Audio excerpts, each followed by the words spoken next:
विश्वास आणि श्रद्धा असली की माणूस अध्यात्माकडे वळतो. विज्ञानाच्या जोडीला अध्यात्म आलं की माणसाकडे सर्व संकटांवर मात करण्याची ऊर्जा निर्माण होते.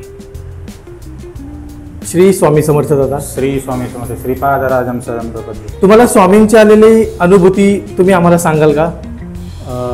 अनुभूती तर बहुतेक म्हणजे मोजल्यापेक्षा जास्तच असते. स्वामी म्हणजे एक आपण असं बोलू शकतो दत्त संप्रदायामधले एक शाखा. हे शाखा एवढे पसरलेले आहेत. आपले श्रीपादराजम असतील किंवा नरसिंह सरस्वती महाराज असतील, त्यांचे पुढचे जेवढे पण अवतार असतील, म्हणजे मी खरं तर दत्तभक्तच आहे. इथं आल्यावर असं वाटतं की स्वतः दत्तात्रय इथं बसून आपल्याला प्रबंधन देतात की हे कर, हे नको करू. त्यांच्यामुळेच पहिली माझी गिरनार परिक्रमा घडली. गिरनारचे दर्शन देखील घडले. आमचे म्हात्रे काका त्यांच्यामुळे म्हणजे ते बोलतात ना एक मार्ग असून ते एखादा माणसाला मार्ग हे करून माझ्या दर्शनासाठी तो ये. तसंच माझी नरक चतुर्दशीची जी गाणगापूरची यात्रा ती देखील त्यांनीच करून घेतली. आता सांगायला झालं तर मी वयाच्या 20 किंवा 21 वर्षापासून दत्तभक्ती करत राहिलो. मी माझे इष्टदेवता हनुमंत आहेत आणि गुरु म्हणजे माझे दत्तात्रय. स्वतः हनुमंत म्हणजे बोलतात ना की बोलायचं झालं की इष्टदेवताने हा मार्ग दाखवलेला आहे की कारण गुरुशिवाय काहीच नाही. प्रत्यक्ष परशुरामाने देखील दत्तात्रय महाराजांना हे केलं होतं. दत्तात्रय महाराज हे कार्तिकेय स्वामींचे देखील हे होते आणि परशुरामाचे हे होते. गुरुशिवाय काही नाही. म्हणून मी ब्रीदवाक्य आणि मंत्र पहिले नमस्काराच्या आधी बोलतो. ध्यानमूलम गुरुमूर्ती, पूजामूलम गुरुपदम, मंत्रमूलम श्री गुरुवाक्य, मोक्षमूलम श्री गुरुकृपा.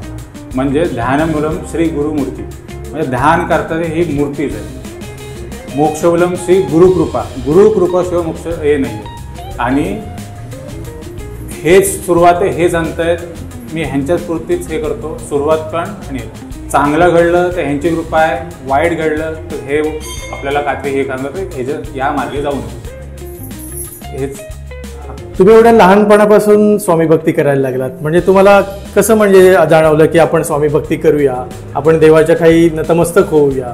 कारण बऱ्याच वेळेला असं होतं की यंग मुलंही एवढी नाही या क्षेत्रात येत, म्हणजे स्वामीन भक्ती म्हणा किंवा इतर देवादेगाचं करायला थोडंसं मागे पुढे करतात. पण तुम्ही एकदम तुमचं आता तुम्ही जे बोललात त्याच्यावरून मला असं वाटतं की तुम्ही अभ्यास पण यावर खूप करताय, तर याबद्दल काही सांगाल का? जसं आपण प्रत्येक ग्रंथात वाचलेले की पुनर्जन्माचे एक आपल्याला फळ भेटते, तसंच कुठल्याही देवताची भक्ती किंवा आपण त्या मार्गावर जातो, शेवता असतो, शक्ती असू दे, दत्त संप्रदाय असू दे किंवा गणपतीचे गाणपत्य संप्रदाय असू दे, प्रत्येकी पुनर्जन्माची फळं असतात आणि ते हे फळं आपल्याला या जन्मात करायचे की या जन्मातच आपल्याला पूर्ण करायचे. हे मला वाटतं हे याचं उत्तर हे बरोबर असेल.